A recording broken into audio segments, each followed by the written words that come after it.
A guerra de Putin é uma expansão imperial barrada pela identidade ucraniana. Essa é uma visão libertária, sua fonte de informações descentralizadas e distribuídas. A invasão russa da Ucrânia foi o resultado de um caminho que Moscou traçou metodicamente por mais de uma década. Como falaremos, a progressão dos fatos que culminaram na invasão revela o modus operandi clássico de um poder revisionista. Em 2005, Putin declarou que o fim da União Soviética foi a maior catástrofe geopolítica do século XX. 2 anos mais tarde, ele fez seu famoso discurso na Conferência de Munique, claramente ressentido, em que denunciou a perniciosa ordem unipolar dominada pelos Estados Unidos. Do ressentimento à violência, Putin começou o processo de perseguir qualquer forma de dissidência contra ele, matando e prendendo seus opositores. Ele arrogou o poder das Forças Armadas através de altos investimentos em defesa, que propiciaram o enriquecimento e a lealdade dos generais e comandantes. Então Putin protagonizou uma série de invasões a outros países. Primeiro, ele invadiu a Geórgia em 2008, depois a Crimeia em 2014, a Síria em 2015 e, finalmente, a Ucrânia em fevereiro de 2022. Pela natureza de sua retórica, caso Putin tivesse derrubado o governo de Kiev, ele teria logo iniciado a produção de regiões separatistas na Polônia para, em seguida, justificar sua invasão lá também. Nessa toada, o principal propagandista do Kremlin, o apresentador de TV estatal Vladimir Solovyov, disse inúmeras vezes que as tropas russas deveriam marchar sobre a Polônia, os países bálticos e até mesmo sobre a Alemanha, a fim de recuperar aquilo que seria direito da Rússia. E é novamente o discurso oficial de que a Rússia tem direito a seu espaço vital. A empreitada russa, no entanto, não tem futuro. A história está repleta de casos em que uma potência em ascensão, insatisfeita, age agressivamente para expandir suas fronteiras territoriais. Mas a Rússia não é uma potência em ascensão. Ao contrário, o império de Putin está em decadência, em estado terminal. A Rússia é um país subdesenvolvido e de demografia decrescente. Na era moderna, a principal fonte de riqueza não são recursos naturais, mas os recursos humanos e a liberdade de empreender, de fazer trocas voluntárias. Nesse sentido, o declínio da população russa e a sociedade controlada por um Estado totalitário limitam os recursos humanos que poderiam desenvolver a nação. E deve-se lembrar que uma coisa é um país já desenvolvido, como o Japão, sofrer uma retração demográfica. Outra coisa é um país subdesenvolvido como a Rússia sofrer este mesmo malefício. Em 2014, o Kremlin achou que havia encontrado um meio de reverter o declínio populacional, a anexação territorial. Ao invadir e anexar ilegalmente a Crimeia, a população total da Rússia aumentou instantaneamente em 2,3 milhões de pessoas. E Moscou, se tivesse conseguido anexar o resto da Ucrânia, seriam 44 milhões de pessoas a mais sob o umbigo de Vladimir Putin. É fato que a taxa de natalidade russa é padrão europeu. No entanto, a taxa de mortalidade pertence ao chamado Terceiro Mundo, conforme o Observatório de Saúde Global da OMS. No ano de 2019, que são os dados mais recentes, a curva de sobrevivência de homens adultos russos foi semelhante à dos homens adultos africanos. Os dados da África abrangem todo o continente. Mais de 25% dos homens adultos da Rússia e da África morrem antes de completar 60 anos. E, após os 60, as chances de sobrevivência são um pouco maiores para os africanos do que para os russos. Analisando a expectativa de vida aos 15 anos, a Rússia fica atrás até de Bangladesh, um dos países mais pobres do mundo. Enquanto que, no país asiático, a expectativa de vida é de 62 anos, na Rússia é de 58,8. O cálculo é feito a partir dos 15 anos para eliminar o viés que a mortalidade infantil traria para o resultado. O resultado deve ser interpretado como, uma vez que o indivíduo já é um adolescente, qual a sua expectativa de vida? Mas o que isso significa? Isso nos revela que a Rússia não é Moscou e São Petersburgo. Não adianta o seu vlogueiro favorito mostrar as boates de Moscou e dizer que a Rússia é uma maravilha, pois não é. A Rússia é um país pobre. E o problema da mortalidade adulta, além de reduzir a produtividade do trabalho russo diretamente, também reduz isso indiretamente. Não há incentivos para poupar para a terceira idade, o que diminui os depósitos bancários, o que, por consequência, diminui o capital dos bancos para realizar empréstimos em investimentos e dificulta, assim, a inovação e os investimentos de longo prazo. Assim, devido às restrições demográficas e à falta de produtividade, a Rússia jamais se tornará uma superpotência. E Putin sabe muito bem disso. Por isso, ele decidiu invadir um país pacífico para anexar pessoas e pôr debaixo do seu guarda-chuva totalitário. No entanto, Putin foi parado por aquilo que ele mais subestimou e que chegou até a negar a existência. Ele foi barrado pela identidade ucraniana e pelo esforço dos seus cidadãos em defendê-la. A identidade ucraniana remonta a muitos séculos. É a história de sofrimento coletivo de um povo, passada de geração a geração, sofrimento sob a opressão russa, tanto durante o Império Czarista quanto durante a União Soviética. Quando Putin delineou sua guerra de genocídio contra a Ucrânia em um de seus discursos, a união de ucranianos para preservar sua cultura e independência foi preponderante para dar solidez à resistência armada contra os invasores. Aqueles que dizem que a Ucrânia não passa de um preposto da OTAN para atacar a Rússia repetem a mentalidade genocida do Kremlin. Eles acham que os ucranianos são irmãos russos, manipulados por uma elite estrangeira e que possuem o dever de retornar a viver sob o comando de Moscou. E Putin planejou uma guerra relâmpago justamente por acreditar nisso. Ele assumiu que a identidade ucraniana era um implante artificial e que bastaria entrar com tanques no país para afugentar a tal elite estrangeira. Mas a guerra rápida de Putin se tornou mais um episódio de autoafirmação da identidade ucraniana, mais um episódio de muito sangue e opressão russa contra a cultura e indivíduos ucranianos. E como o plano do Kremlin deu errado, o improviso que se sucedeu acabou mostrando toda a mentalidade de Moscou de forma explícita. A propaganda oficial russa, introduzida para sustentar uma guerra mais longa, foi a de que o homem russo era másculo e se regenerava por via de luta, e que por isso os russos deveriam se voluntariar para proteger a mãe Rússia dos ucranianos. Os ucranianos, por sua vez, eram descritos como gays, nazistas, drogados, satânicos e efeminados, que representavam a degeneração introduzida pelo Ocidente, que, portanto, precisavam ser eliminados. Claro que esse discurso não convenceu muitos russos a se voluntariarem para a guerra, fato que resultou no anúncio da mobilização forçada pelo Kremlin. O início da mobilização acarretou fuga de centenas de milhares de pessoas para o exterior, e segundo palavras do próprio Putin, o êxodo foi uma autolimpeza necessária na sociedade, a qual a Rússia estava cuspindo traidores como insetos. E não tem como medir palavras aqui. É uma retórica eugenista.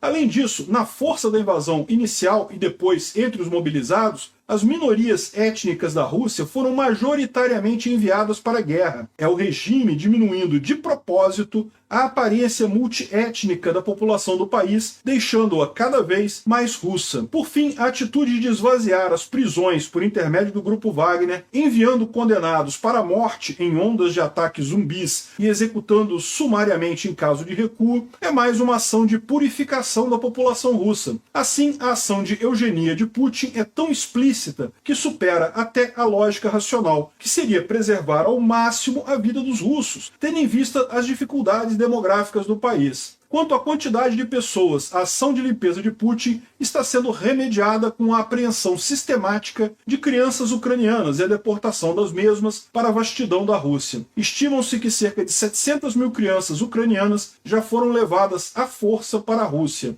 E a título de comparação, a Alemanha nazista sequestrou cerca de 200 mil crianças polonesas para a assimilação durante a Segunda Grande Guerra. Essa prática é considerada genocídio desde a Convenção de Crimes de Genocídio de 1948. Essa estratégia de deportação segue a mesma lógica que levou a Rússia a invadir o país vizinho, que os ucranianos são russos, mas foram enganados por uma elite estrangeira a respeito de sua identidade cultural, o que poderia ser consertado com o uso da força. As crianças são deportadas após passarem pelos campos de filtração, onde homens e mulheres ucranianos considerados manipulados pelo governo de Kiev são sumariamente executados. Tatuagens e até uma singela posse de um chaveiro com a bandeira da União Europeia já são suficientes para motivar a eliminação da pessoa. Assim, as crianças e mulheres apavoradas são enviadas à força para a zona rural russa para preencher a região com pessoas de aparência eslava. Portanto, o caráter eugênico da guerra parece relevante para os registros históricos. Observe os seguintes itens. Número 1. O esforço russo de purificação da sociedade interna. Eliminação dos presos e das minorias étnicas. Número 2. Discurso do espaço vital da Rússia, que corresponderia às fronteiras geográficas da antiga União Soviética. Número 3. Desumanização dos ucranianos com com adjetivos considerados ultrajantes para os russos, como gays, nazistas, satânicos ou drogados. Número 4. Guerra de conquista e anexação territorial. Número 5. Utilização de campos de triagem de pessoas, de execuções e de covas coletivas para despejar os corpos. Número 6. Quando Putin anunciou a anexação dos territórios ucranianos, em setembro de 2022, ele afirmou que nenhuma regra se aplicaria à Rússia, pois se tratava de uma civilização especial. Isso nada mais é que o discurso da superioridade da civilização russa contra o Ocidente, o qual seria degenerado e afeminado. Número 7. Morticínio de civis como política de guerra. Não são efeitos colaterais, mas a escolha deliberada do alto comando das Forças Armadas russas. Número 8. Uso de mídia estatal para celebrar a morte de civis e estimular que pessoas celebrem ataques de terror contra as infraestruturas civis ucranianas. Número 9. Misticismo em que a Rússia vai recuperar a cristandade perdida da Europa. O patriarca Kirill convocou os russos à guerra, alegando que seria o caminho mais rápido para o paraíso. E número 10. O primeiro-ministro da Rússia, Mikhail Mishustin, assinou um decreto autorizando a construção de 3 campos de trabalho forçados, 2 em Luhansk e 1 em Donetsk. Portanto, diante de todas essas informações, é inegável que é a Rússia o país que mais se assemelha aos nazistas, não a Ucrânia. E enquanto a guerra da Rússia se baseia numa busca por um passado glorioso, os ucranianos continuam a se defender e a buscar um objetivo mais elevado, a liberdade, ter um futuro cheio de possibilidades. Obrigado por sua audiência. Esse artigo foi sugerido e escrito por Estação Verão, revisado por Baby Yoda e narrado por mim, Peter Turgunia. Se você gostou desse vídeo, clique no ícone de curtir abaixo e compartilhe o vídeo em suas redes sociais. Se você deseja ser notificado de outros vídeos, clique em se inscrever e depois no ícone da campainha. As camisas que eu uso aqui no canal estão disponíveis na nossa loja, em pimentanocafé.com.br/visão libertária. Dá uma conferida lá. Até a próxima!